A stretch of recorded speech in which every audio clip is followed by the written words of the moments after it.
gue masih nggak paham gitu kan tentang Jenglot, gue awam banget, gue penasaran kan. Nah, karena gue lagi nggak halangan, gue pikir kan nggak masalah nih gue deket-deket ke kotak kacanya, ya kan. Gue melihat gitu. Nah, saking seriusnya, gue tuh nggak sadar kalau gue tuh ngeliatin si Jenglotnya itu serius banget gitu ya. Jadi gue penasaran ini apaan sih, beneran nggak gitu loh. Maksudnya itu boneka atau emang beneran mumi kayak gitu loh. Karena kan gue emang bener-bener nggak tahu saat itu. Dan secara nggak sadar itu tangan gue kan megang ke kotak kacanya gitu loh. Itu tangan kiri gue gitu. Nah, saat gue megang kotak kaca itu gitu kan, sebenarnya gue belum sampai megang banget sih, baru kayak tangan gue tuh apa sih agak nempel gitu loh guys. Tiba-tiba tuh gue ngerasa kayak kesetrum guys. Jadi kayak ada aliran listrik yang gede banget itu ngejalar di tangan gue gitu kan. Jadi telapak tangan kiri gue yang saking gedenya itu aliran listriknya tuh sampai akhirnya gue tuh kelempar guys gitu. Dan itu bener-bener nyata gue kelempar gitu loh. Gue kelempar mundur ya sekitar 2 meteran lah ke belakang. Jadi gue jatuh ke jengkang gitu guys, jatuh ke duduk terus ke jengkang gitu loh. Temen gue tuh sampai kaget gitu kan, dipikir ngapain nih anak kurang kerjaan banget sampai jatuh kelempar kayak gitu. Jadi nggak ada apa-apa nih, gue tau kelempar aja.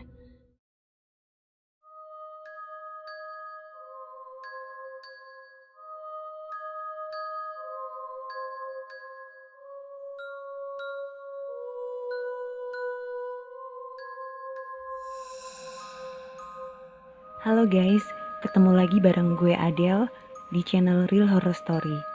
Dimana di channel ini akan menceritakan tentang kisah-kisah mistis berdasarkan pengalaman nyata atau real story.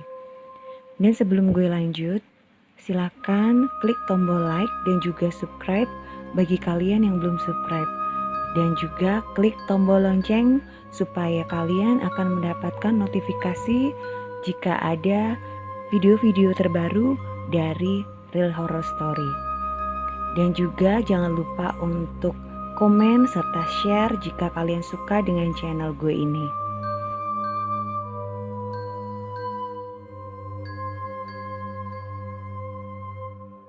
Halo guys, kali ini gue bakalan ceritain pengalaman yang pernah gue alamin waktu gue masih SMA. Nah, saat itu ada sebuah pameran benda-benda gaib ya, benda-benda spiritual seperti itu. Nah, karena gue tuh emang seneng gitu ya, maksudnya kalau ada pameran-pameran benda-benda gaib kayak gitu tuh nggak tahu kenapa gue tertarik aja gitu. Ya mungkin karena emang gue indigo dari kecil kan. Nah, seperti yang udah gue sampein ya, kalau dari kecil gue emang sering berinteraksi dengan makhluk-makhluk astral. Gue sering banget melihat mereka secara langsung gitu. Jadi mereka tuh bener-bener tampak nyata gitu di depan mata gue gitu. Itu sampai ya gue SMA lah. Nah, dengan kejadian ini yang bakalan gue ceritain ini, itu yang akhirnya membuat gue itu sempet kehilangan penglihatan gitu ya guys. Jadi gue tetap bisa ngerasain mereka gitu loh. Jadi bisa ngerasain kehadiran mereka kalau mereka ada di dekat gue. Cuman gue nggak lagi melihat mereka secara langsung gitu. Jadi dengan mata telanjang maksudnya kayak gitu loh. Nah itu karena kejadian ini. Cuman beberapa tahun kemudian semuanya balik lagi ke gue guys. Bahkan berkali-kali lipat gitu loh, lebih dahsyat. Jadi kalau yang dulu hanya ngeliat-ngeliat doang gitu ya waktu gue masih kecil, itu beberapa tahun kemudian semuanya itu balik yang ya semakin besar gitu loh. Apa sih, energinya semakin besar, jadi gue bisa berinteraksi lebih dalam ke mereka gitu. Cuman untuk cerita itu nanti gue ceritain di episode berikutnya ya guys. Ini gue ceritain dulu pengalaman gue waktu gue lihat pameran jenglot ya. Jadi saat itu gue belum pernah melihat jenglot tuh kayak apa sih gitu. Jadi gue masih asing gitu sama jenglot ya. Gue nggak ngerti jenglot itu apaan sih kayak gitu. Jadi gue penasaran. Makanya gue datang ke pameran itu gitu. Nah pameran itu kan bukanya sore tuh guys gitu. Jadi mulai jam 5 lah sampai jam 9 ya. Karena itu kan kayak di swalayan gitu. Jadi kan tokonya tutupnya jam 9 malam nih gitu. Jadi pamerannya itu sampai ya jam 9 kurang dikit lah kayak gitu. Gue berangkatlah ke sana gitu kan bareng sama temen gue gitu. Sore lah gue datang ke sana ya hampir maghrib lah. Terus gue lihat kan di situ ada kotak kaca nih dan ada jenglotnya di situ. Kalau kalian mungkin kan udah pernah lihat ya jenglot tuh kayak gimana, yang bentuknya tuh kayak raksasa gitu kan. Jadi dia bertaring dengan mata yang besar gitu, tapi biasanya matanya ditutup sih ya. Matanya biasanya ditutup pakai kain gitu. Itu dengan rambut yang panjang dan jari-jari kaki dan tangannya tuh panjang-panjang semua guys. Dan itu mini ya bentuknya, kecil kayak mumi gitu, kecil lah. Nah itu ditaruh di sebuah kotak kaca gitu. Kotak kacanya lumayan gede gitu kan. Nah di dalamnya itu juga ditaruh 2 botol kecil yang dibuka tutupnya. Itu satunya tuh berisi darah guys. Gue nggak ngerti itu darah apaan ya. Tapi kalau kata yang jaga di situ tuh itu darah beli di PMI gitu. Jadi zaman-zaman dulu kan lebih mudah ya kalau mau beli darah di PMI. Kalau sekarang kayaknya prosedurnya lebih ribet kayaknya ya, dengar-dengar sih seperti itu. Nah itu nggak ngerti itu darah apaan. Terus di sampingnya itu kayak minyak, ada minyak gitulah. Gue nggak ngerti minyak apa gitu kan. Itu ditaruh di sebelahnya jenglot itu. Jadi jenglotnya tuh kayak ditidurin gitu loh guys. Ada kayak kotak, jadi kayak kotak kayu. Jadi di dalam kaca itu ada kotak lagi kayak tempat tidurnya si jenglot itu gitu. Terus di kacanya gitu kan, di kotak kacanya itu ada ditempel tulisan tuh. Jadi buat ibu hamil gitu kan, buat ibu hamil, terus yang sedang datang bulan kayak gitu, terus anak kecil tuh dilarang mendekat kayak gitu loh. Jadi harus lihatnya tuh jaraknya minimal itu 1 meter lah kayak gitu. Nah gue nggak ngerti juga kenapa ada tulisannya seperti itu, gue nggak ngerti. Terus juga ada tambahan tulisannya itu jangan mencoba-coba apa sih kayak ngetes ilmu gitu loh guys. Jadi jangan coba-coba ngetes ilmu sama si jenglot ini karena di situ ada warningnya kalau jenglot ini ganas kayak gitu kan. Nah karena gue masih nggak paham gitu kan tentang jenglot, gue awam banget, gue penasaran kan. Nah, karena gue lagi nggak halangan, gue pikir kan nggak masalah nih gue deket-deket ke kotak kacanya ya kan. Gue melihat gitu.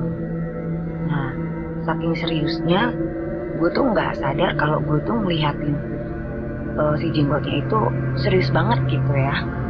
Jadi gue penasaran ini apa sih, beneran nggak gitu. Maksudnya itu boneka atau emang beneran mumi kayak gitu loh. Karena kan gue emang bener-bener nggak tahu saat itu. Dan secara nggak sadar itu tangan gue kan megang ke kotak kacanya gitu loh. Itu tangan kiri gue gitu. Nah saat gue megang kotak kaca itu gitu kan, sebenarnya gue belum sampai megang banget sih, baru kayak tangan gue tuh apa sih agak nempel gitu loh guys. Tiba-tiba tuh gue ngerasa kayak kesetrum guys.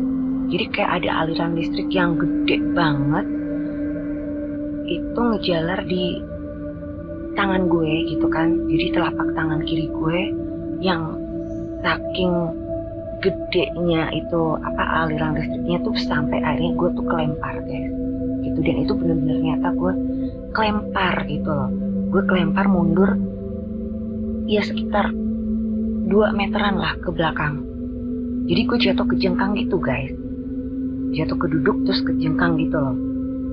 Temen gue tuh sampai kaget gitu kan, dipikir ngapain nih anak kurang kerjaan banget sampai jatuh kelempar kayak gitu. Jadi nggak ada apa-apa nih, gue tau kelempar aja kayak gitu kan. Nah gue kan bingung gitu, gue juga waktu itu nggak sadar gitu. Jadi gue sadar-sadar ya gue udah di lantai aja duduk kayak kejengkang gitu kan jadinya. Terus tapi kan tangan gue sakit banget gitu yang sebelah kiri, dan gue lihat tuh tangan kiri gue udah pucet guys. Jadi kuku gue tuh sampai yang biru. Jadi kalau kayak kalian dinginan tuh kukunya jadi biru kayak gitu. Terus tangannya tuh dingin, tapi anehnya yang dingin tuh cuma yang tangan kiri doang nih, tangan kanan enggak, biasa aja. Dan yang biru tuh cuma tangan kiri doang kukunya kayak gitu. Terus karena gue masih ngerasa kayak sakit gitu, jadi kayak gimana sih rasanya kayak nyut-nyutan gitu loh. Jadi gue langsung pegangin kan tangan gue gitu kan, sambil gue masih duduk nih. Jadi gue tuh masih bingung gitu loh. Nah ternyata saat gue tuh masih dalam keadaan bingung sambil megangin tangan gue, dan gue juga gak ngerti apa sih yang sebenarnya barusan terjadi sama gue gitu. Ternyata tuh orang-orang udah ngelilingin gue banyak banget guys gitu. Jadi pengunjung yang datang di situ tuh udah kayak ngerumunin gue gitu loh. Terus ada yang nanya macem-macem lah ke gue. Nah teman gue ini kan ngebantuin gue berdiri gitu ya, dan ada beberapa orang juga ngebantuin gue berdiri. Terus ada yang nanya gini, Mbak dari Padepokan mana? Mbak coba-coba ngirim ilmu apaan sih? Kok ini apa sih, maksudnya kayak belagu nyoba-nyoba ilmu kayak gitu. Nah gue kan tambah bingung kan guys, gue nggak paham gitu loh apa yang mereka omongin. Jadi tuh banyak banget yang nanya ke gue kayak gitu, Mbak dari Padepokan mana nih, belajar di mana kayak gitu, bla bla bla gitu kan. Nah gue saking bingung cuman gue bilang enggak kok gitu. Gue cuma bilang kayak gitu. Terus ada yang nanya, kamu ngirim apaan sih gitu, kamu nyoba ilmu apaan? Ya, gue pikir ilmu apaan, orang gue juga nggak ngirim ilmu apa-apaan gitu kan. Gue cuma ngeliatin jenglotnya doang, terus tiba-tiba gue kelempar. Ya gue jawab kan, enggak ngirimin apa-apa kok gitu, saya juga nggak tahu gitu. Nah itu tetap mereka tuh tetap nanya gitu guys. Jadi wah pokoknya itu orang banyak banget lah ngomongin gue gitu. Terus tiba-tiba ada security datang gitu kan. Terus security-nya bilang, ayo ke belakang aja gitu. Jadi gue kayak diselamatin dari kerumunan orang-orang yang ngerumunin gue gitu. Akhirnya ya udahlah gue ngikutin si security itu gitu ke belakang ruangan itu gitu. Jadi itu kan kayak di mall sih gitu kan, di supermarket, tapi itu kayak ada ruangan kayak bangsal gitu kan. Jadi kayak apa sih, semacam auditorium gitulah, tapi itu di mall gitu. Nah terus gue dibawa ke ruangan belakangnya gitu. Nah terus di dalam ruangan itu gue ditemuin sama satu bapak-bapak lah ya. Ada bapak-bapak situ, belum terlalu tua sih guys gitu. Itu dia berjenggot ya, putih dengan rambutnya, kalau gue nggak salah ingat tuh agak gondrong gitu ya. Tapi mukanya nggak serem sih, mukanya lebih keteduh gitu. Terus dia senyum kan liat gue. Dia duduk di bangku, di situ ada bangku panjang gitu kan. Dia duduk situ. Terus dia manggil gue gitu. Dia bilang, sini Neng gitu kan, duduk sini. Terus dia duduk di situ. Gue duduk di situ, maksudnya gue samperin terus gue ikut duduk di situ. Terus ditanyain, kamu nggak apa-apa katanya gitu. Nggak apa-apa sih Pak. Terus kenapa tangannya dipegangin gitu. Dia kan ngeliat gue megangin tangan terus kan.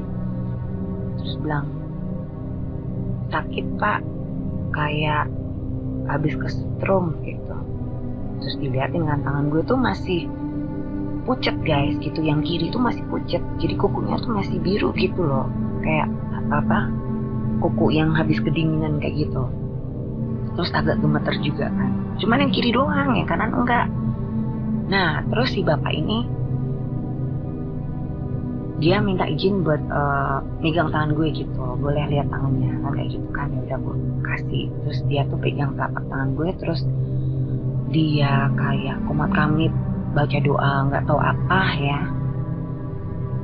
Jadi tangan kirinya dia tuh ditaruh di punggung telapak tangan gue, dan tangan kanannya tuh ditaruh di atas telapak tangan gue gitu. Terus kayak dia doa, entah itu doa apa, dia kumat kamit kayak gitu. Terus dia bilang udah bersih gitu.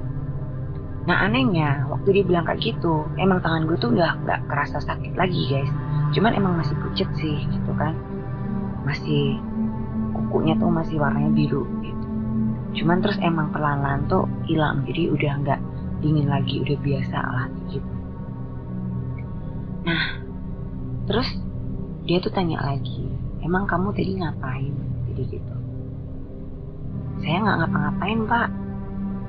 Terus dia bilang, enggak, kamu tadi mungkin ada nyoba sesuatu gitu, kata dia gitu. Nah gue kan nggak paham nih, maksudnya pak, ya mungkin kamu ngirimin apalah, ilmu apa yang mungkin kamu pelajarin. Nah terus gue jadi agak kesel gitu, karena dari tadi kan gue diberondongin pertanyaan-pertanyaan seperti itu kan sama orang-orang yang di luar gitu. Terus gue bilang, apa sih pak maksudnya pak, saya juga nggak ngerti. Gue bilang kayak gitu guys, saya tuh tadi cuma ngeliat aja, saya penasaran karena saya emang belum pernah ngeliat jenglot sebelumnya pak, jadi saya ngeliatin. Emang waktu saya ngeliatin itu, emang mungkin saya nggak sadar, saya terlalu kayak serius banget ngeliatnya gitu loh pak. Terus tangan saya tuh mau megang kotak kacanya, tapi belum sampai saya pegang itu tiba-tiba saya tuh kayak kesetrum pak. Terus saya tau-tau udah jatuh aja ke belakang gitu. Terus si bapak itu kan sambil manggut-manggut gitu ya, dengerin gue cerita. Terus dia bilang, oh saya paham sekarang, jadi kamu tuh sebenarnya bisa, tapi kamu nggak ngerti, kamu belum bisa ngelolanya. Itu kata dia kayak gitu guys. Gue tambah bingung, bisa apaan kan kayak gitu, maksudnya pak. Gue jawab kayak gitu. Terus dia bilang, ya kamu tuh punya sixth sense, kamu punya indera keenam gitu. Cuman itu belum kebuka, jadi masih ketutup. Mau kamu dibukakan? Dibukakan biar apa? Ya biar kamu lebih bisa memahami dunia-dunia supranatural, jadi kayak gitu. Jadi kamu bisa berinteraksi sama mereka, dan kamu bisa ngatasin lah kalau mungkin ada interaksi yang negatif dari mereka, kayak gitu. Terus gue cuma diem. Nah terus dia ngomong lagi, cuman gak bisa sekarang karena sekarang masih rame, nanti aja jam, kalau udah selesai event, kata dia gitu. Ini kan tutup jam 9, nanti kamu kesini lagi aja. Ya kamu datang kesini jam-jam 8:30 gak apa-apa lah, nanti langsung lewat belakang, bilang aja sama security-nya nanti biar diantar kesini. Terus dia ngasih ke gue kartu nama guys. Nah cuman akhirnya kartu nama itu hilang, gue gak ngerti kemana gitu kan. Ntar gue ceritain ya kenapa bisa hilang. Nah terus gue terima kartu nama itu, kan ada namanya, cuman gue lupa guys namanya siapa. Jadi disitu tulisannya tuh Ki siapa lah gitu. Terus dia bilang, saya pemilik dari jenglot itu. Emang jenglot itu tuh agak ganas, makanya kan saya kasih tulisan supaya kayak ibu-ibu lagi hamil gitu, terus anak kecil, terus mungkin yang orang-orang yang pelajari ilmu gaib tuh nggak coba-coba gitu loh sama si jenglot ini, karena dia tuh belum terlalu jinak gitu. Makanya dia akan ditutup kaca rapat supaya nggak maksudnya ngeredem ganasnya dia gitu loh, ganasnya si jenglot ini. Itu kalau penjelasannya si bapak. Gue sambil dengerin tapi ya masih setengah paham gitu ya, nggak yang bener-bener paham gitu. Terus dia bilang, ya udah sekarang kalau kamu jalan-jalan dulu atau mungkin mau kemana dulu silakan. Nanti kamu lewat belakang aja biar dianterin sama security, jangan lewat depan. Soalnya nanti kalau kamu lewat depan nanti dikerubutin lagi sama orang-orang yang di luar, kata dia gitu. Oh iya deh kan.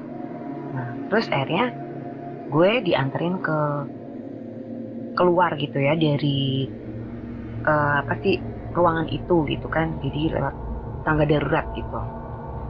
Nah teman gue kan dari tadi ngikutin gue kan, dia kan udah takut tuh, terus dia ngajakin gue balik gitu, dia pulang aja yuk gitu, nggak usah lah ngapain sih kamu, emang kamu beneran mau buka aura kayak gitu. Nah gue bilang enggak, ngapain juga gitu kan. Karena gini ya guys, terus terang dulu waktu gue masih kecil ya, gue sempat ngerasa kayak terganggu gitu. Jadi ya kalian bayangin aja, apa sih enaknya ngeliat setan gitu ya. Misal nih kalian lagi makan, terus tiba-tiba ada sosok makhluk di sebelah kalian gitu, yang makhluk astral dengan wujud yang gak karuan misal gitu kan, dengan mungkin lidahnya keluar lah, liurnya netes. Nah, kamu lagi makan tuh di situ, kamu lihat itu, kira-kira gimana? Masih doyan makan nggak? Nah, nggak enak kan? Nah, gue tuh merasa keganggu gitu loh dulu waktu masih kecil. Ya gimana nggak ngerasa keganggu gitu? Gue sering banget lihat gitu kan, dari yang bentuknya cantik sampai yang bentuk pocong lah segala macam, gue bener-bener lihat kayak gitu. Dan gue takut gitu karena gue kan masih kecil nggak paham kan, jadi kayak nggak tenang gitu loh guys awalnya ya. Jadi gue nggak mau gitu. Terus gue ngomong sama temen gue, apa enaknya ngeliat setan? Nggak usah dibukain aja, gue udah bisa lihat apalagi dibukain, enggak lah gitu.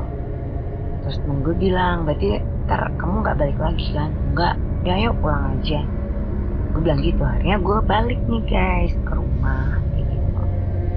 Nah karena gue anggap itu nggak penting gitu kan, jadi gue naruh kartu namanya juga asal-asalan aja guys gitu loh, jadi nggak gue perhatiin lagi lah. Akhirnya hilang deh itu kartu nama gitu, jadi nggak ngerti gue. Nah itu guys. Nah dari kejadian itu ya, gue tuh sempet setengahnya marah gitu loh. Gue juga gak ngerti marah sama siapa, entah marah sama si jenggot itu atau gimana. Gue pokoknya kesel banget sama makhluk astral kayak gitu loh kayak, kenapa sih lu gangguin gue gitu kan? Emang gue salah apa sama lu gitu? Kan gue juga gak ngapa-ngapain lu, kenapa lu gangguin? Kenapa sampai lu lemparin gue juga gitu loh guys. Nah terus gue sempet kayak ngucap gitu kan, gue gak mau lihat kalian lagi. Pokoknya gue gak mau lihat mereka secara langsung gitu. Nah kalau sekarang ini ya, gue baru sadar lah gitu kan setelah gue gede gitu. Jadi kalau di ada Jawa gitu, tonton gue itu emang termasuk lidah api gitu ya. Jadi omongan gue tuh bisa jadi kenyataan kayak gitu. Kalau gue bener-bener ngucapinnya dalam keadaan emosi, bener-bener konsentrasi penuh gitu. Jadi entah itu sedih, entah itu marah gitu, tapi yang bener-bener itu bisa kejadian kayak. Nah, karena saat itu gue juga marah, kesel banget kan sama makhluk astral ini, sama si jenggot yang udah ngebuat gue jatuh gitu kan. Dan gue tuh sempet yang dijudge orang, ditanya macem-macem yang gue nggak paham. Akhirnya ya selang berapa hari lah, ya gue baru sadarnya berapa hari kemudian gitu, gue emang benar-benar nggak bisa lihat mereka guys. Jadi nggak terang-terangan lihat mereka langsung gitu loh, cuman tetap gue ngerasa. Jadi misal ada yang berdiri nih di deket gue ya, gue bisa ngeliat tapi nggak pakai mata telanjang gitu loh guys, jadi pakai mata batin aja ngeliatnya. Jadi kan nggak begitu kaget ya. Kalau kita langsung ketemu face to face gitu kan kagetnya lebih kan gitu. Tapi kalau kalian cuma nyadarin aja, meskipun kalian nggak lihat tapi kayak kalian ngerti, itu rasa takutnya tuh lebih minimalis gitu loh. Nah itu. ya akhirnya gue senang-senang aja lah gitu kan, karena ya udah berarti gue udah kebebas dong dari gangguan-gangguan makhluk akal itu, karena emang ada beberapa tuh yang jahil juga gitu, ada yang baik ada yang jahil. Nah yang gue nggak suka tuh yang jahil gitu. Jadi kayak waktu gue masih sekolah dulu kan, SD SMP gitu, itu tuh suka digangguin guys, itu terutama kalau ada PR ya atau mau ada ulangan, itu buku gue tuh pasti hilang guys, pasti. Itu kalau nggak buku catatan itu buku paket. Nah kan gue jadi bingung kan, kalau mau ulangan atau mau ada PR bukunya hilang, terus gue ngerjainnya gimana gitu loh. Kalau buku paketnya yang hilang, nggak itu soalnya di situ, materinya dari situ, gue belajarnya gimana coba. Terus kalau buku tulisnya yang hilang, nah gue ngerjainnya gimana gitu loh. Cuman yang sering hilang tuh buku paket sih gitu. Kalau buku catatan jarang gitu, yang sering diumpetin tuh yang buku paket. Nah awal-awal tuh gue sempet ngadu gitu ya ke bokap gitu kan, tapi malah yang ada gue dimarahin guys, dibilang gue yang teledor lah, yang mungkin ketinggalan di sekolah lah, di kelas lah kayak gitu. Intinya gue yang disalahin gitu, padahal kan udah jelas-jelas itu buku udah gue masukin tas kayak gitu, dan juga udah gue masukin ke lemari belajar gue gitu. Jadi kalau nggak ada jadwal pelajarannya kan gue taruh di lemari. Dan gue tuh sebenarnya termasuk anak yang tertib untuk masalah buku dan alat tulis gitu loh guys. Jadi bukan yang apa sih, teledor gitu loh naruh sembarangan. Nah akhirnya gue udah paham nih kan, kalau mau ada PR atau mau ada ulangan pasti barang-barang gue hilang gitu. Jadi gue pasti udah, kok begitu gue ngeliat wah bukunya nggak ada, udah gue langsung telepon teman gue gitu. Terus gue ke rumahnya, bener kan dia teman gue yang rumahnya tuh ya sebenarnya jauh sih, cuman masih bisa lah gue naik sepeda gitu ke rumah dia. Terus gue pinjem lah itu buku paketnya, itu buku kopi. Jadi buat apa sih, kayak buat sarapan gitu. Jadi misal buku paket gue tiba-tiba diumpetin, gue tetap bisa belajar dan bisa tetap apa sih namanya, ngerjain PR gitu ya. Nah untungnya kopiannya tuh nggak sekalian diumpetin gitu, yang diumpetin tuh yang aslinya. Untung masih baikan juga sih mereka ya. Sebenarnya kalau mau kan juga kopiannya juga bisa diumpetin juga, tapi enggak kayak gitu. Nah itu ntar buku tuh nongol sendiri guys gitu. Jadi besoknya kayak gitu, atau mungkin kalau gue udah kelar belajar nih ya, gue udah kelar ngerjain PR, tuh buku tiba-tiba nongol aja tuh di meja. Kan aneh kan, dari tadi juga dicariin nggak ada kayak gitu. Makanya gue tuh bete banget. Dan itu sampai SMA loh guys, itu dari gue SD sampai SMA tuh kayak gitu gitu loh. Bahkan sekarang juga sih, cuman kan karena gue sekarang udah bukan anak sekolah ya, jadi yang sering hilang tuh biasanya kayak sisir gitu kan. Jadi kalau gue mau sisiran gitu tiba-tiba sisirnya nggak ada, terus tahu-tahu nongol. Tapi nggak sampai lama sih. Kalau emang kebangetan tuh waktu gue kecil tuh buku tuh kadang baru ketemu 2 hari kemudian, 3 hari kemudian baru ketemu tuh. Ya ketemunya di rumah juga, di atas meja, kan aneh. Nah kayak gitu. Nah setelah gue tuh ngucap gue nggak mau melihat mereka gitu kan, akhirnya gue beneran nggak lihat gitu ya, nggak lihat dengan dalam artian itu tidak melihat dengan mata telanjang gitu. Tapi gue tetap bisa ngerasain gitu. Nah akhirnya ya udahlah, gue tetap jalan hidup gue biasa aja gitu. Sampai akhirnya beberapa tahun kemudian kayak siksen gue tuh baik lagi ke gue, cuman baliknya itu lebih berkali-kali lipat dari sebelumnya. Nah, ntar lah ya di episode berikutnya lah gue bakalan ceritain. Jadi buat kalian ya yang penasaran, simak terus ya channel gue ini, RHS Real Horror Story, yang akan tayang setiap Kamis malam ya. Jadi Kamis malam Jumat jam 19.30, jam setengah 8 malam ya guys. Nah nanti di sana banyak sekali cerita-cerita horor, dan itu true story ya, jadi pengalaman nyata. Ada yang dari pengalaman gue pribadi, juga ada beberapa narasumber juga. Nah buat kalian yang mungkin juga punya pengalaman mistis yang berhubungan dengan gaib itu ya, dan itu bukan cerita bohong kayak gitu, bener-bener real story, kalian bisa share ke RHS ya. Nanti bisa kalian kirimkan email kalian ke email Real Horror Story. Nanti bisa kalian lihat emailnya di deskripsi. Nah, untuk kalian juga yang baru nemuin channel gue ini, dibantu dong buat klik tombol subscribe-nya ya, dan nyalakan loncengnya supaya kalian akan mendapatkan notifikasi jika ada video-video terbaru dari Real Horror Story. Dan buat kalian semuanya yang saat ini lagi nyimak cerita gue ini, dibantu buat like ya guys, juga komen serta share supaya gue tetap terus semangat untuk bikin konten ya, bikin cerita-cerita gaib, apa sih, kayak sharing ke kalian ya, menceritakan kisah-kisah pengalaman mistis, true story yang tentunya lebih menarik untuk kalian semua, khususnya pecinta horror story. Oke guys, sampai di sini dulu ya. Jangan lupa jaga kesehatan dan jangan lupa bahagia. Sampai jumpa.